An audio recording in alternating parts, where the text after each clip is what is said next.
Islamic റിപ്പബ്ലിക്കായ ഇറാന്റെ പാർലമെന്റിൽ ഒരു ജൂത MP ഉണ്ട് എന്ന് പറഞ്ഞാൽ നിങ്ങൾ വിശ്വസിക്കുമോ? വിശ്വസിച്ചേ പറ്റൂ. ഇതാണ് ആള്. ഡോക്ടർ ഹൊമയോൺ സമയ നജാഫാബാദ്. ഇറാനിലെ അറിയപ്പെടുന്ന ഒരു ഫാർമക്കോളജിസ്റ്റായ ഇദ്ദേഹം നിലവിൽ ടെഹ്റാൻ ജൂവിഷ് അസോസിയേഷന്റെ പ്രസിഡന്റ് കൂടിയാണ്. ഡോക്ടർ ഹൊമയോൺ 2020 മുതൽ ഇറാൻ പാർലമെന്റിൽ MP-യാണ്. ഒപ്പം രാജ്യത്തെ ഹെൽത്ത് കമ്മീഷൻ അംഗം കൂടിയാണ്. അതിശക്തമായി ഇറാനുവേണ്ടി വാദിക്കുന്ന ഇദ്ദേഹം തികഞ്ഞ ഒരു ആന്റി സയനിസ്റ്റാണ്.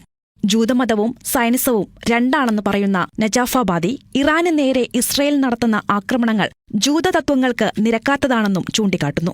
ഒരു വസ്തുത കൂടി പറയാം. ഇസ്രയേൽ കഴിഞ്ഞാൽ മിഡിൽ ഈസ്റ്റിൽ ഏറ്റവും കൂടുതൽ ജൂതർ വസിക്കുന്ന രാജ്യം ഇറാനാണ്. ഇറാൻ പൗരന്മാർക്ക് 2 വർഷത്തെ നിർബന്ധിത സൈനിക സേവനം ഉള്ളതിനാൽ ഈ ജൂതസമൂഹം ഏതാണ്ട് പൂർണ്ണമായി തന്നെ ഇറാൻ സൈന്യത്തിന്റെ ഭാഗമായിട്ടുണ്ട്.